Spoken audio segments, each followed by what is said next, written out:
ലോകത്ത് എവിടെയായാലും മലയാളിക്ക് സ്വന്തം നാട് പോലെ പ്രിയങ്കരമാണ് MT എന്ന രണ്ടക്ഷരം. 4 തലമുറകൾ വായിച്ചിട്ടും തീരാത്ത അക്ഷയഖനിയാണത്.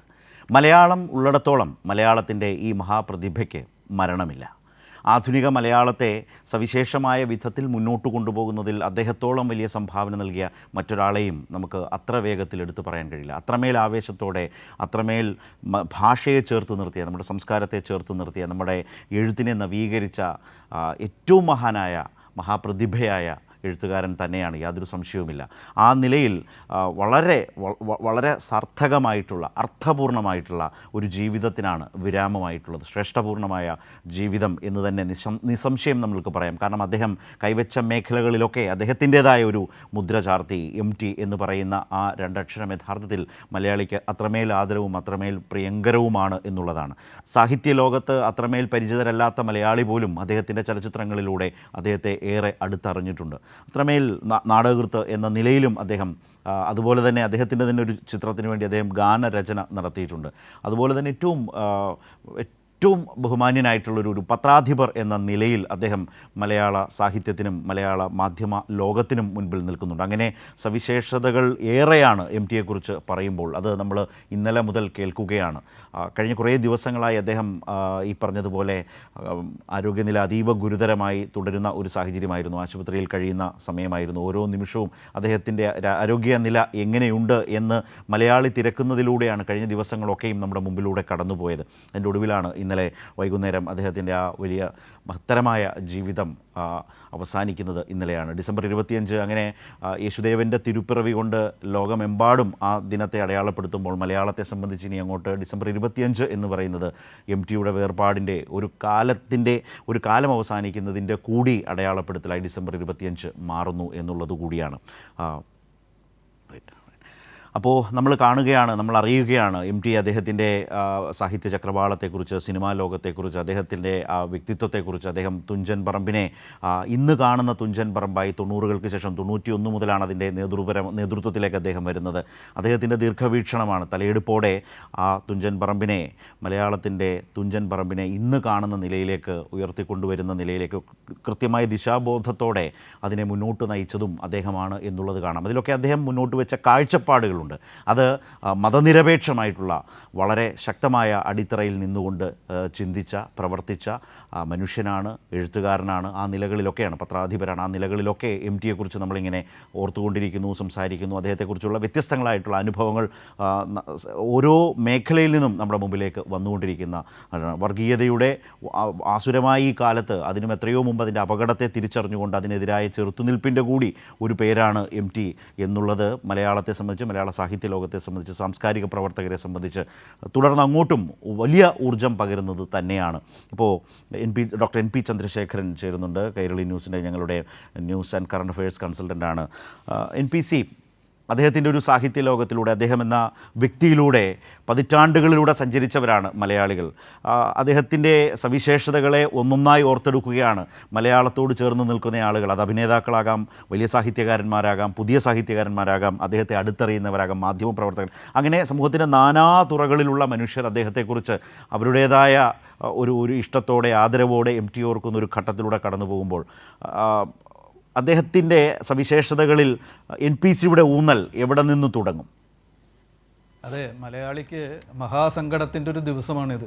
എങ്കിൽ പോലും MTയെ നമ്മൾ ഓർക്കും വിധം നമ്മൾ അടയാളപ്പെടുത്തി പോകേണ്ട ഒരു സന്ദർഭം കൂടിയാണ്. മരണം പിറവി പോലെ തന്നെ ഒരു ജീവിതത്തിലെ ഒരു പ്രധാന ചടങ്ങാണ്, ആഘോഷമാണ് എന്ന് പറഞ്ഞ മനുഷ്യനാണ് നമുക്ക് മുമ്പിൽ മരിച്ചു കിടക്കുന്നത്. പലപ്പോഴും മരണവീടുകൾക്ക് മുമ്പിൽ ക്യാമറ വെച്ച് നമ്മൾ സംസാരിക്കുന്നത്, മാധ്യമങ്ങൾ സംസാരിക്കുന്നത് ജനങ്ങൾ എതിർക്കാറുണ്ട്, അത് ശരിയല്ല എന്ന് പറയാറുണ്ട്. പക്ഷേ ഇങ്ങനെ ഒരു സന്ദർഭത്തിൽ ഒരുപക്ഷെ ഇപ്പോഴായിരിക്കും ഏറ്റവും ചെറിയ തലമുറ പോലും MT നമുക്ക് ആരായിരുന്നു എന്ന തരത്തിൽ മനസ്സിലാക്കുന്നത്. അതുകൊണ്ട് തന്നെ മാധ്യമങ്ങൾ ധർമ്മസങ്കടത്തിനിടയിൽ നിന്നുകൊണ്ട് തന്നെ ഇത് ചെയ്യുകയാണ്.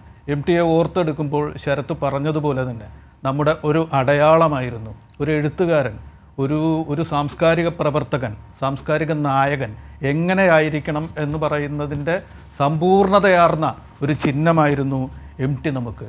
MT മാടത്ത് തെക്കേപ്പാട്ട് വാസുദേവൻ നായർ എന്ന വ്യക്തി മരിച്ചിരിക്കാം, MT മരിക്കുന്നില്ല എന്ന് മലയാളം പ്രഖ്യാപിക്കുന്നൊരു ദിവസമാണ്.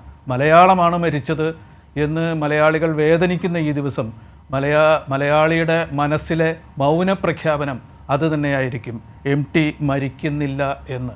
എപ്പോഴും സാമൂഹ്യ ജാഗ്രതയോടെ എഴുതിക്കൊണ്ടിരുന്നൊരു മനുഷ്യൻ, എപ്പോഴും സാമൂഹ്യ ബോധത്തോടുകൂടി നമ്മളെല്ലാവരും പറയുന്നത് പോലെ കടുത്ത മതേതര പതാക ഉയർത്തിപ്പിടിച്ചുകൊണ്ട് പൊക്കിപ്പിടിച്ചുകൊണ്ട് ജീവിച്ച ഒരു മനുഷ്യൻ. MTയെ കുറിച്ച് ഓർക്കുമ്പോൾ അദ്ദേഹത്തിൻ്റെ ആദ്യത്തെ സംവിധാനത്തിലെ ചിത്രം ആയി നമുക്ക് പുറത്തു വന്ന നിർമാല്യത്തിലെ ആ രംഗം നമ്മൾ പറയാറുണ്ട്, ഇന്നാണെങ്കിൽ ഒരു കലാകാരന് അത് ആവിഷ്കരിക്കാനാവില്ലെന്ന്.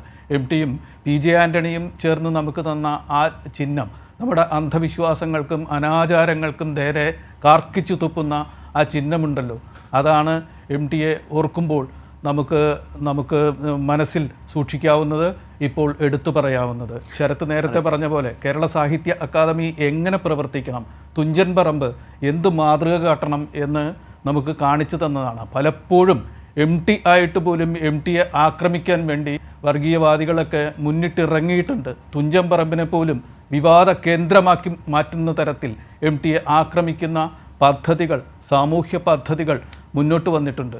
പക്ഷേ അതൊക്കെ തന്നെ തൻ്റെ ആ ചുണ്ടിൻ്റെ കോണിലെ മന്ദഹാസത്തിൽ പ്രതികരണം ഒതുക്കിക്കൊണ്ട് MT ധീരമായി നിന്നു. നമ്മുടെ ഏറ്റവും വലിയ മതേതര സാമൂഹ്യ പ്രതീകമാണ് നമുക്ക് മുമ്പിൽ അസ്തമിച്ചു പോകുന്നത് എന്ന് എടുത്തു പറയേണ്ട ഒരു സമയമാണിത്. ശരത്. അതെ, ഇപ്പോൾ NPC സൂചിപ്പിച്ചതുപോലെ എനിക്ക് തോന്നുന്നു അദ്ദേഹത്തിന് ജ്ഞാനപീഠം പുരസ്കാരം ലഭിച്ച ശേഷം നടന്ന ഒരു ചടങ്ങിൽ, അത് പിന്നീട് മലയാളി ഒരുപാട് തവണ ഇപ്പോഴും അടക്കം മറ്റ് പല തലങ്ങളിലും ഉപയോഗിക്കുന്ന ഒരു വാക്കുണ്ട്. അദ്ദേഹത്തിന് കൊടുത്തൊരു, ഞാൻ അങ്ങനെയാണ് മനസ്സിലാക്കുന്നത്, അദ്ദേഹത്തിന് കൊടുത്തൊരു വിപുലമായൊരു സ്വീകരണ യോഗത്തിലാണ് കോഴിക്കോട് വന്നത്. മലയാളിയുടെ സ്വകാര്യമായ അഹങ്കാരമാണ് MT എന്ന നിലയിൽ അദ്ദേഹത്തെ അനുമോദിക്കുന്ന ഒരു ആ വേദിയിൽ നിന്നാണ് അങ്ങനെ ഒരു പ്രയോഗം തന്നെ ഉണ്ടായത് എന്ന് കേട്ടിട്ടുണ്ട്. അതുപോലെ തന്നെ നേരത്തെ താങ്കൾ പറഞ്ഞല്ലോ, ഇപ്പോൾ എനിക്ക് നമ്മളെല്ലാം മാധ്യമപ്രവർത്തകരെന്ന നിലയിൽ ഒരുപാട് തലങ്ങളിലൂടെ കടന്നു പോകുന്ന ആളുകളാണ്. എന്നെ സംബന്ധിച്ച് എൻ്റെ മാധ്യമപ്രവർത്തനത്തിലെ ഒരുപക്ഷെ എനിക്ക് ഒരിക്കലും മറക്കാനാവാത്തൊരു അനുഭവം എന്ന് പറയുന്നത്, എനിക്കൊന്ന് അദ്ദേഹത്തിൻ്റെ ഈ അവസാന കാലയളവിലെ ഒരു മുഴുനീള അല്ലെങ്കിൽ ദീർഘമായൊരു അഭിമുഖം ചെയ്യാനുള്ള അവസരം ലഭിച്ച മാധ്യമപ്രവർത്തകനാണ്. 3-4 വർഷം മുമ്പാണത്.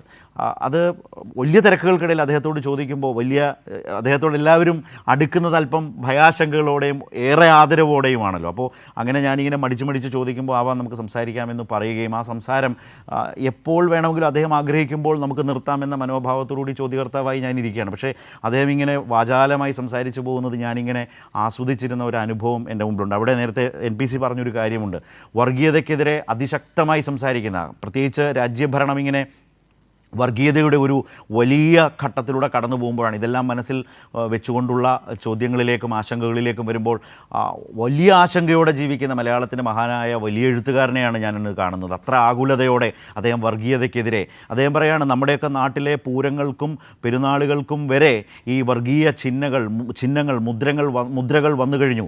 ഇവിടെ എത്ര ആനയുണ്ടോ അത്രയും അതിനപ്പുറം ആന എൻ്റെ അല്ലെങ്കിൽ ഞങ്ങളുടെ സമുദായത്തിന് വേണം എന്ന നിലയിൽ ചിന്തിക്കുന്ന നിലയിലേക്ക് നമ്മുടെ നാട് പോലും മാറിക്കൊണ്ടിരിക്കുന്നു എന്ന് പറയുന്ന MTയെ ഞാനിന്നിങ്ങനെ കൺമുമ്പിൽ കണ്ടതാണ്. ഇപ്പോൾ ഓർക്കുമ്പോൾ താങ്കൾ പറഞ്ഞത് വെച്ചൊക്കെ ഞാനും അങ്ങനെ അന്ന് അദ്ദേഹം പറയുന്നു, നിർമാല്യത്തിലെ പിന്നെ ആ മുഹൂർത്തത്തെക്കുറിച്ച് PJ ആൻ്റണിയുടെ ഒരു എപ്പോഴും നമ്മൾ സംസാരിക്കുന്ന വെളിച്ചപ്പാടിൻ്റെ ആ ഒരു വലിയ പ്രതികരണമുണ്ടല്ലോ.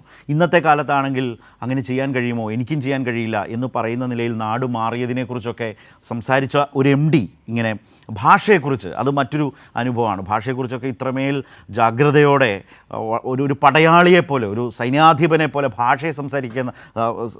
ഭാഷയെ വല്ലാതെ സംരക്ഷിക്കുന്നൊരു പടയാളിയെപ്പോലെ, സൈന്യാധിപനെ പോലെയൊക്കെ നിൽക്കുന്ന MTയെ കാണാനിടയായിട്ടുണ്ട്. അപ്പോൾ ജീവിതാന്ത്യം വരെ ആ ബോധ്യത്തോടെ ജീവിച്ച മലയാളത്തിൻ്റെ എക്കാലത്തെയും വലിയ എഴുത്തുകാരൻ എന്ന നിലയിൽ NPC പറഞ്ഞതിനോട് കൂട്ടിച്ചേർക്കാൻ എനിക്ക് തോന്നുന്നത് അതാണ്. NPC ഒപ്പം നമ്മൾ ഓർക്കേണ്ടത് MT നമുക്ക് തന്നിരിക്കുന്ന ഒരു ഭാഷാ പ്രതിജ്ഞയും, അതെ അത് എഴുതിയതാണ്. മലയാളം എന്ന വാക്ക് മാറ്റിയാൽ ലോകത്തിലെ ഏത് ഭാഷകൾക്കും അത് ലിപി ഇല്ലാത്ത സംസാര ഭാഷകൾക്ക് പോലും, സാഹിത്യമൊന്നുമില്ലാത്ത വളരെ കുറച്ചു പേർ സംസാരിക്കുന്ന ഏത് ഗോത്രഭാഷയ്ക്ക് പോലും പ്രതിജ്ഞയാക്കാവുന്ന ഒന്നാണ്.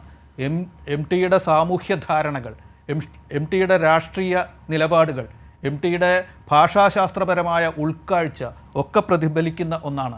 മലയാളമാണ് എൻ്റെ ഭാഷ എൻ്റെ വീടാണ്, എൻ്റെ ആകാശമാണ്, ഞാൻ കാണുന്ന നക്ഷത്രമാണ്, എന്നെ തഴുകുന്ന കാറ്റാണ്, എൻ്റെ ദാഹം ശമിപ്പിക്കുന്ന കുളിർവെള്ളമാണ്, എൻ്റെ അമ്മയുടെ തലോടലും ശാസനയുമാണ്. ഏത് നാട്ടിലെത്തിയാലും ഞാൻ സ്വപ്നം കാണുന്നത് എൻ്റെ ഭാഷയിലാണ്, എൻ്റെ ഭാഷ ഞാൻ തന്നെയാണ് എന്ന് പറയുന്നത്. അത് ഇവിടെ മലയാളം പള്ളിക്കൂടത്തിൽ എം ടി സന്ദർശിച്ചപ്പോൾ എം ടിയോട് എന്തെങ്കിലും ഒന്ന് എഴുതി കാണിക്കാൻ ബോർഡിൽ പറഞ്ഞപ്പോൾ അദ്ദേഹം എഴുതിയ വരികളാണ് എന്നുകൂടി, ആ ബോർഡിൽ അദ്ദേഹം എഴുതിയ വരികളാണ് എന്നുകൂടി നമ്മൾ ആലോചിക്കേണ്ടതുണ്ട്. എത്ര സ്പോണ്ടേനിയസ് ആയിട്ടാണ് അദ്ദേഹം തൻ്റെ ചിന്തകൾ അവതരിപ്പിക്കുന്നത്. അതെത്രമാത്രം സുഭദ്രമാണ്, ശില്പപരമായും ആശയപരമായും എത്രമാത്രം ക്ലാസിക് ശില്പം പോലെ തികവാർന്നതാണ്. ഒന്നും കൂട്ടിച്ചേർക്കാനില്ലാത്ത വിധം, ഒന്നും എടുത്തു മാറ്റാനില്ലാത്ത വിധം എത്രമാത്രം ഭദ്രമാണ് എന്നത് നമ്മുടെ മലയാള ഭാഷയുടെ കൊടിപ്പടമായി അത് എന്നും ആകാശത്ത് പറന്നു നിൽക്കുന്ന പ്രതിജ്ഞ കൂടിയാണ് എന്ന് നമ്മൾ മനസ്സിലാക്കണം. അദ്ദേഹത്തിൻ്റെ ധാരണകളെക്കുറിച്ചുള്ള ആ ഓർമ്മയിലേക്ക് ഇന്ന് അതുകൂടി കൂട്ടിച്ചേർക്കാൻ ഞാൻ ആഗ്രഹിക്കുകയാണ് ശരത്.